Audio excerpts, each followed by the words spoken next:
Now we will talk about circuits, electric circuits and circuit diagram.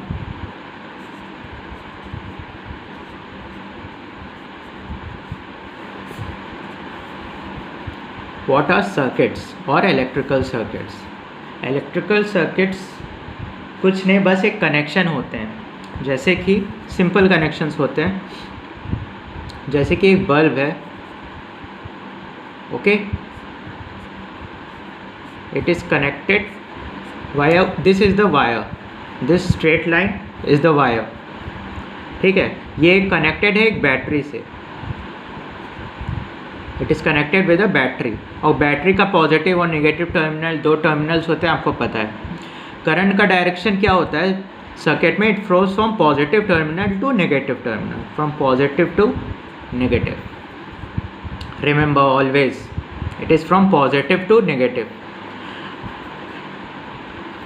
So this is a continuous circuit, okay, which has some electrical components, like over here it is having a bulb, ठीक है, और bulb के क्या है, इसके जो दो सारे कंपोनेंट्स हैं वो दो टर्मिनल्स से जुड़े हुए हैं बैटरी से, it is connected by a battery. This is a simple circuit diagram, ठीक है, और जब हम सर्किट डायग्राम को सिंबल्स से डिनोट करते हैं तो उसे हम as an complete circuit diagram for analysis treat करते हैं। फॉर एग्जांपल जैसे यही एक सिंपल सा बल्ब और बैटरी का कनेक्शन है, अगर हम इसी का सर्किट डायग्राम बनाएं, this is not a circuit diagram, this is an electrical circuit, तो सर्किट डायग्राम हो जाएगा कुछ ऐसा,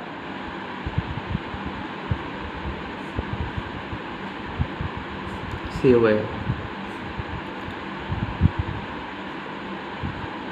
ये जो सिंबल है ये है बल्ब का सिंबल। आपको एक टेबल हम सेंड कर देंगे, उसमें सारे जैसे स्विच होता है, जो कीज स्विच होता है जो आप ऑन ऑफ करते हो, उसका क्या सिंबल होता है, ये तो बल्ब का सिंबल है, ठीक है। ये जो सिंबल बनाया मैंने वो बैटरी का सिंबल है, एक लाइन बड़ी एक उससे छोटी, बीच में गैप, उसमें होता है प्लस माइनस, बीच में गैप है लेकिन सर्किट को कंप्लीट मानते हैं। गैप बस रिप्रेजेंट करने का एक तरीका है, ये नहीं कि सर्किट यहाँ पे ब्रेक है, सर्किट कनेक्टेड है, ओके। अभी हम और भी इसमें चीज़ें देखेंगे।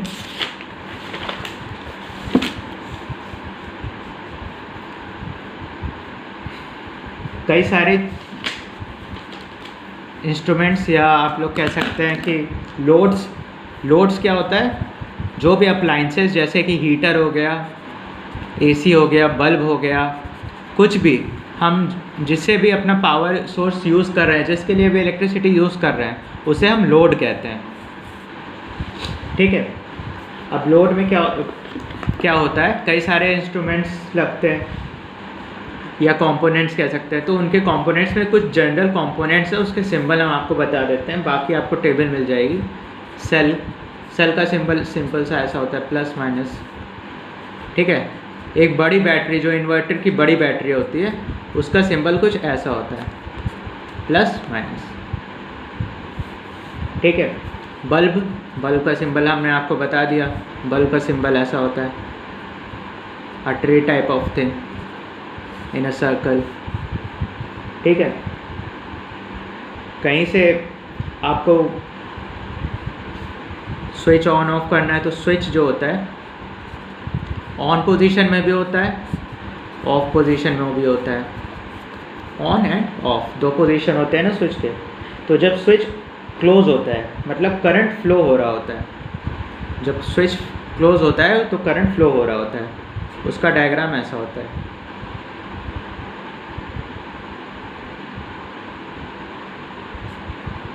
Sorry,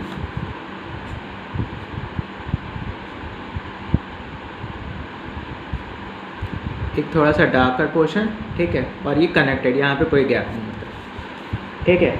this is known as closed circuit. Circuit close हो गया मतलब दो तार थे, नाउ दीज आर क्लोज्ड और बिजली बंद चलने लगी, ठीक है। स्विच यही इसी का काम के लिए होता है। स्विच ऑफ होने पे वो अलग हो जाता है, सर्किट ब्रेक हो जाता है, जैसे ही स्विच ऑन करते हैं सर्किट वापस से जुड़ जाता है और करंट फ्लो होता है। This means switch is on.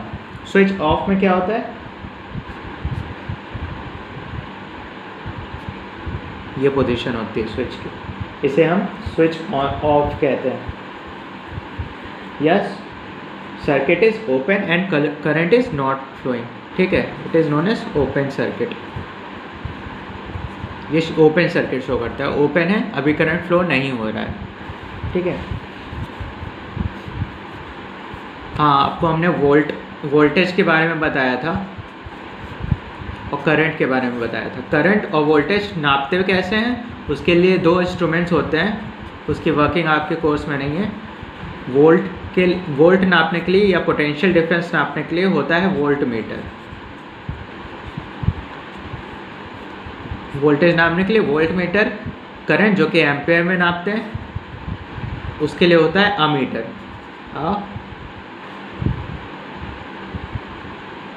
Ammeter, double M T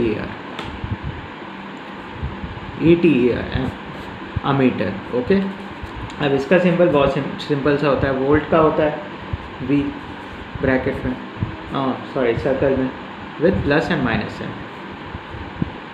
ammeter का क्या होता है, A प्लस एंड माइनस है। एक चीज़ होती है रियोस्टेट। रियोस्टेट का सिंबल कुछ इस तरह सा होता है।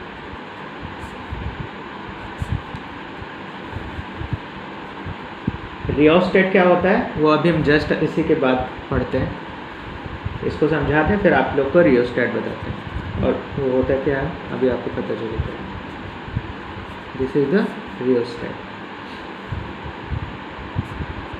And this is the symbol of resistance. This is the symbol of resistance. अब हम इसके बारे में बात करते हैं, रेजिस्टेंस क्या है, रियोस्टेट क्या है, ये क्या होता है। अगर कोई वायर है, करंट ए पॉइंट से बी पॉइंट पे मूव होता है। अब हम बात कर रहे हैं रेजिस्टेंस की। एक कोई वायर है, करंट ए पॉइंट से बी पॉइंट तक जाना है, तो क्या होता है, जो इलेक्ट्रॉन्स है वो तो फ्लो करेंगे, लेकिन क्योंकि बहुत सारे इलेक्ट्रॉन्स हैं और करंट जो है एक ही डायरेक्शन मूव करता है, तो एक तरह से कोलिजन होता है उसका, एटम से बाकी पार्टिकल से कोलिजन होता है। वो एक ऐसा आप एग्जाम्पल समझ सकते हो कि एक क्राउडेड एरिया है, बहुत ज़्यादा क्राउडेड एरिया है, काफ़ी क्राउडेड एरिया है, और आपको उसके भीड़ में से निकलते हुए आगे जाना है, भीड़ के बीच में से थ्रू जाना है, ठीक है। वो सब ऐसे खड़े हुए हैं, लोग ऐसे खड़े हैं, आपको थ्रू इसके जाना है। तो क्या होगा, आप सबको पुश करते हुए जाओगे, पुश करते हुए जाओगे तो बहुत सारे कोलिजन्स होंगे आपके। कोलिजन क्या होगा, आप अगर बहुत ज़्यादा स्पीड से चल रहे होगे तो आपका जो यहाँ पे स्पीड होगा बीच में, पब्लिक के बीच में, भीड़ के बीच में, वो कम हो जाएगा, क्योंकि आप बहुत ज़्यादा भीड़ रहे हो, बहुत ज़्यादा रेजिस्टेंस ऑफर हो रहा है आपको, आपके पाथ ऑफ फ्लो में बहुत ज़्यादा हिंड्रेंस या रुकावट आ रही है। उसी को हम कहते हैं यहाँ पे टेक्निकली रेजिस्टेंस, ठीक है। वो हर चीज़ का होता है, एयर का भी होता है, फ्रिक्शन लगता है, हर चीज़ लगता है। मेटल्स के अंदर भी रेजिस्टेंस होता है, क्योंकि उसके खुद के पार्टिकल्स होते हैं जिसके थ्रू इलेक्ट्रॉन्स को जाना होता है। तो रेजिस्टेंस क्या हो गया वो आपको समझ में आ गया। मेटल्स का भी वैसे ही रेजिस्टेंस होता है, खुद का इलेक्ट्रॉन्स मूव कर रहे होते हैं from one point two another, तो बीच में बहुत सारे पार्टिकल्स और दूसरे चार्जेस होते हैं जो वो रेजिस्टेंस ऑफर करते हैं, इलेक्ट्रॉन्स के फ्लो होने के लिए पाथ में हिंड्रेंस का काम करते हैं। इसीलिए हर चीज़ का एक रेजिस्टेंस होता है। जैसे गुड कंडक्टर्स होते हैं मेटल्स, तो मेटल्स में भी गोल्ड और कॉपर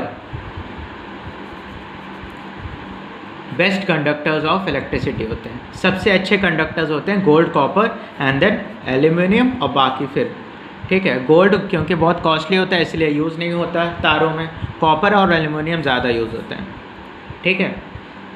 ये जो तीन है ये सबसे लो रेजिस्टेंस ऑफर करते ये भी हैं, लेकिन सबसे लो रेजिस्टेंस ऑफर करते हैं। सबसे हाई रेजिस्टेंस ऑफर करता है टंगस्टन, जो आपने येलो बल्ब देखा होगा, 100 वाट वाला येलो बल्ब जलता था पहले, बीच में एक फिलामेंट होता था ऐसे तार जैसा, ये टंगस्टन का बनता है, ये टंगस्टन का होता था, ठीक है।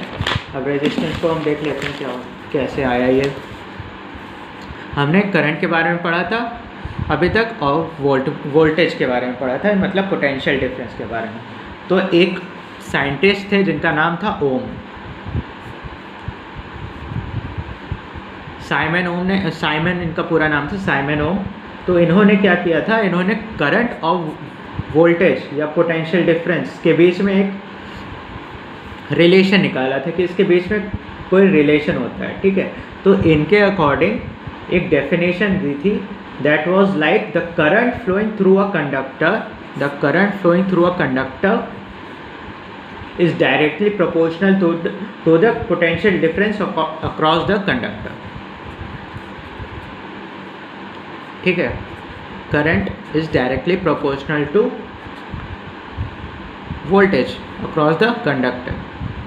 अब क्योंकि ये प्रोपोर्शनैलिटी का साइन है, प्रोपोर्शनैलिटी का साइन हटता है तो आपको पता होगा इक्वल टू आता है, उसके साथ एक कांस्टेंट भी आता है, ठीक है, कांस्टेंट भी आएगा। तो अब ये जो कांस्टेंट होता है उसके बारे में हम अब बात करेंगे कि कांस्टेंट कौन सा आता है। और जो कांस्टेंट आता है वो होता है रेजिस्टेंस। हमने अभी तक जो रेजिस्टेंस समझा है वो यही था। आपको इस फॉर्मूले में, ये फॉर्मूला था ओम्स का, और जो लॉ हमने बताया आपको, at the current flowing through a conductor is directly proportional to the potential difference across the conductor, this was the Ohm's law. According to the Ohm's law I equals to V upon R। आपको दिख रहा होगा I is inversely proportional to R। यहाँ पे आप कुछ conclusions draw कर सकते हैं, that is I is inversely proportional to R and I is also directly proportional to V, ठीक है। अब जो रेजिस्टेंस है उसकी जो वैल्यू होती है, हम रेजिस्टेंस की वैल्यू को ओमेगा या इस साइन से डिनोट करते हैं। अगर 5 ओम्स का रेजिस्टेंस है तो हम उसको ऐसे लिखेंगे, ठीक है। और अब हम अगर इसका रिलेशन का ग्राफ देखें तो सिंपल, क्योंकि वो डायरेक्टली प्रोपोर्शनल है करंट और पोटेंशियल डिफरेंस, तो there will be a straight line. हम एक तरफ करंट और एक तरफ पोटेंशियल डिफरेंस रखते हैं, तो ग्राफ जो बनेगा वो होगा एक स्ट्रेट लाइन, ठीक है। और अगर हम इस लाइन का स्लोप लें, स्लोप निकालें, तो वो होगा 1 upon resistance. This was all about the Ohm's law. और आपको मैंने जो रेजिस्टेंस के और रियोस्टैट का बताया था, मान लेते हैं कि एक सर्किट डायग्राम है, हम इसमें सारी चीज़ें आपको पुट करके बताते हैं कि ये है क्या, कैसे होता है।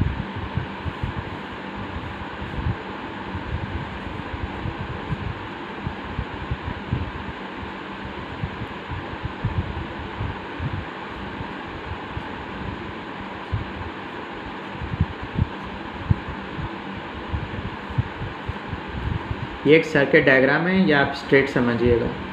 ये एक सेकेंड, यहाँ फिर से देखो,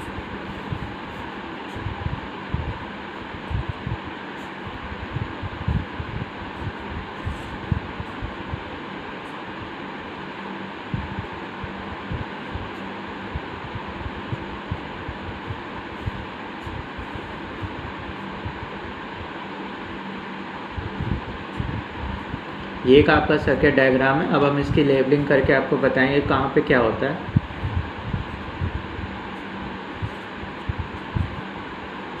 करंट कहाँ से फ्लो होगा, पॉजिटिव टू नेगेटिव टर्मिनल। ये बैटरी है, तो जो लंबे वाली लाइन होगी वो होगी पॉजिटिव, जो छोटी होगी वो होगी negative. Current will flow from positive to negative terminal. ये की जो कि खुली हुई है, इसका ये की, इसको की भी कह सकते हैं, स्विच जो होता है उसको की भी कहते हैं, ठीक है। यहाँ पे की खुली हुई है, स्विच या की दोनों चीज़ कह सकते हैं, स्विच या की, ठीक है। यहाँ पे की खुली हुई है, it means current is not flowing, लेकिन करंट का डायरेक्शन ऐसा होता है, इसीलिए हमने आपका डायरेक्शन बना दिया है, ठीक है। यहाँ पे लगा है अमीटर, अमीटर क्या होता है, ammeter is connected in parallel, ठीक है, पैरेलल होता है ये सर्किट के, ये सर्किट जा रहा है। पैरेलल क्या होता है, जो भी चीज़ एक लाइन में हो, ठीक है, ये सारे चीज़ें एक साथ पैरेलल होती हैं, सॉरी सीरीज़ में। अमीटर जो होता है वो सीरीज़ में लगा होता है, सीरीज़ मतलब एक के बाद एक,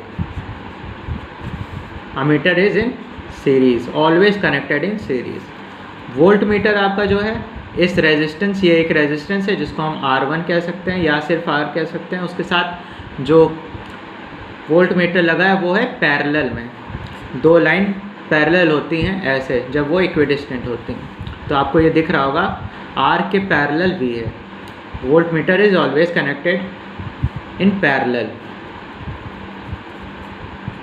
ये है सीरीज़ में लगा हुआ, ठीक है। और ये जो चीज़ बनी हुई है, ये जो चीज़ बनी हुई है ये होती है रियोस्टेट। रियोस्टेट क्या होता है, ये फिर एक रेजिस्टेंस का सिंबल आपको दिख रहा होगा और ये की लाइन होगी, ये एक मेटल की रॉड होती है जो रेजिस्टेंस पे मूव ऑन कर लेती है। ये एक लंबा सा कॉइल होता है, ये एक रॉड होती है जिस पे बहुत सारा कॉपर वायर लिपटा होता है, ठीक है।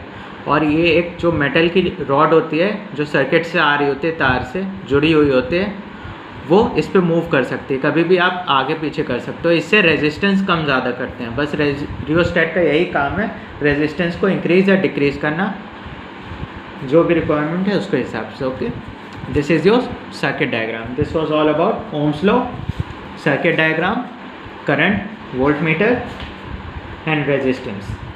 अब हम आगे जब बात करेंगे तो इसके बाद रेजिस्टिविटी कैसे डिपेंड करती है चीज़ों पे, ठीक है, सुपर कंडक्टर्स क्या होते हैं, और जो रेजिस्टेंस होता है पैरेलल और सीरीज़ में कैसे कनेक्ट होता है, वो चीज़ हम आगे पढ़ेंगे। Okay, thank you.